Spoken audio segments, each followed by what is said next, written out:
Hey folks, welcome back to another segment of Real Estate Rescue with Greg Ferrera, your host. That's me. Been in this crazy real estate business over 30 years. Yes, I have. Started in 1995. Wow. That means I'm old. I'm the old guy here in the business for a long, long time.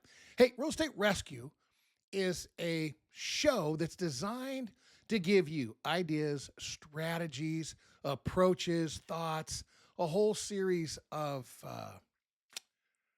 ideas, sharing ideas on how you can be successful, things to avoid, things to consider, and ways to approach this real estate business from a buying and selling place that you can be successful.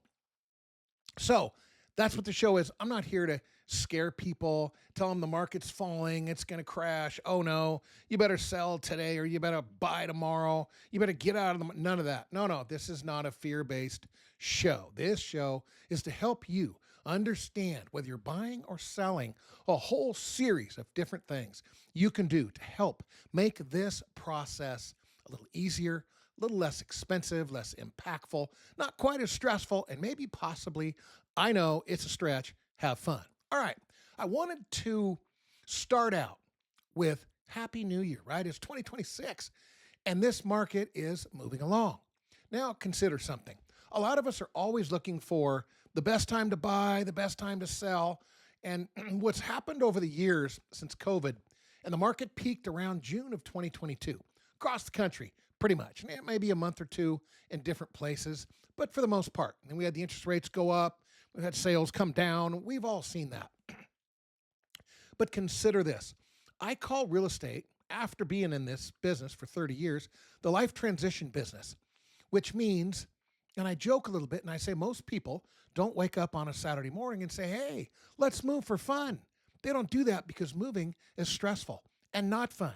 It's absolutely not fun. It can be a challenge. So let's take a look and say, okay, well then why do people move? Well, that's why I call it life transitions. Things happen in life. We get married. Maybe a marriage doesn't work out. We have kids. The house is too small. The kids grow up and they leave. The house is too big. We get a job change. Maybe there's a health issue. And you know what I've seen lately? The baby boomers of this country have resources. And I think COVID hit a lot of us in such a way and caused us to reevaluate our priorities and what's important. And I've been watching a lot of baby boomers moving all over the country to be closer to family. Maybe they had a bucket list, a place they'd always wanted to go, different things, sell and go move and live in an RV and travel. A lot of things are going on.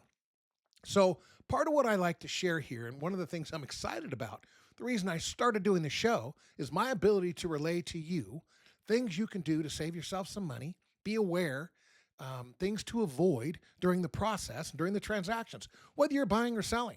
And, buyers and sellers, we're the same. We're just on different sides of the transaction. When I'm a seller, I'm trying to get as much as I can, right? We're not trying to give our home away. And when I'm a buyer, I'm trying to get the best deal, negotiate the best deal I can. I'm not trying to pay top dollar.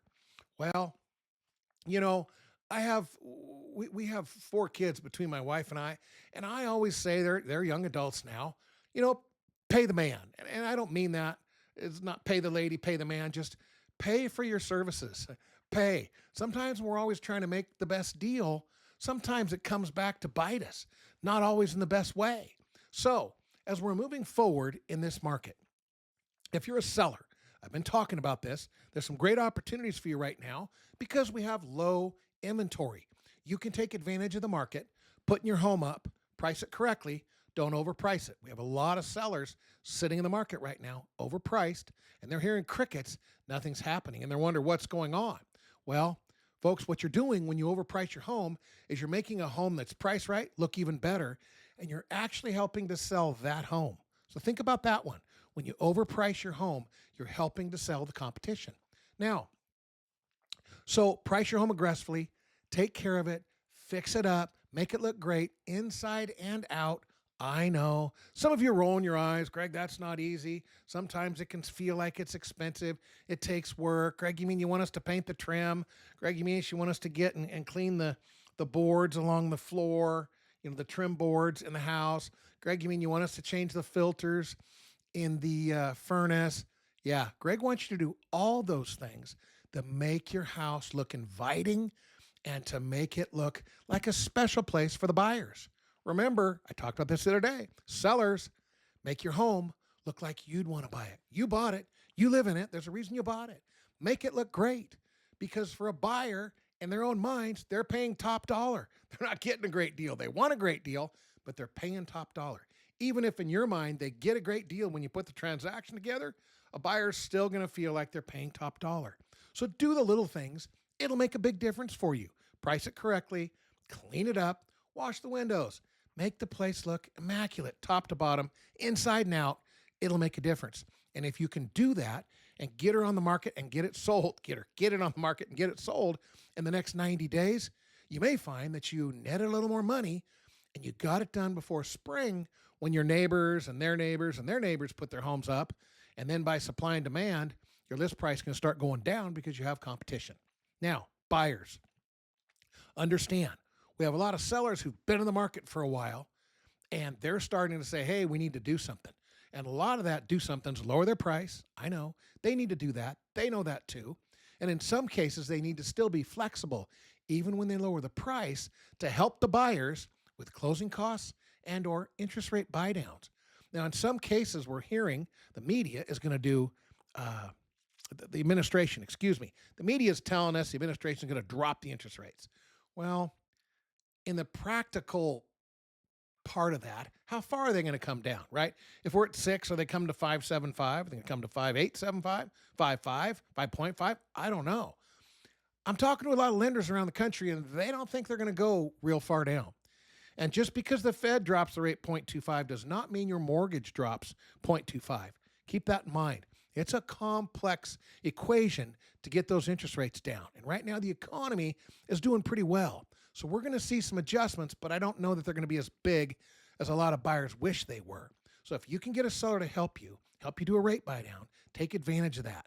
Remember, you're looking for a home, a very special place, and we're paying a lot of money for it, hundreds of thousands of dollars in most cases. So make sure you get with a seller that's willing to help you, make it a little easier, and go through the process. Get your home inspection done. I always say that. Pay attention to home inspections. Navigate the process carefully. No surprises. Protect yourself and negotiate. But make sure you're getting what you want, and don't maybe put this off and wait till, I don't know, next summer, and then you miss the home you wanted. So a lot of buyers are looking right now, and they'll say to me, Greg, when we see the right one, we'll tell you. Perfect. So I'm looking, they're looking, and we're out shopping at homes and looking around. And inevitably, the one usually shows up. Just keep your eyes out, pay attention. There's great opportunities out there, and you just never know when the right home's going to pop up. So be ready, buyers, be approved. Have your approval ready. Know your numbers. Know what your estimated house payments are going to be and how much money is going to come out of your pocket. I say that all the time. Critically important. This is a great time. We have a window of the next 90 days where you can capitalize on a great market and great opportunity, even though it's wintertime. There's a lot of folks right now who have been positioned where they can capitalize on the market and take advantage of both buying and selling a home right now and get settled in before summer gets here and enjoy 2026 in their new home. All right, folks, like I always say, this is just a quick little note. I'm encouraging you. There's great opportunity out there. Please, my producer always asks me to remind you to like and subscribe. You can comment below. We always enjoy that. That helps keep the show going. I will continue to work hard and get relevant information out to you, timely and relevant, to help you navigate this thing called real estate, which I call the life transition business. Thanks for joining me, and we'll be back again real soon.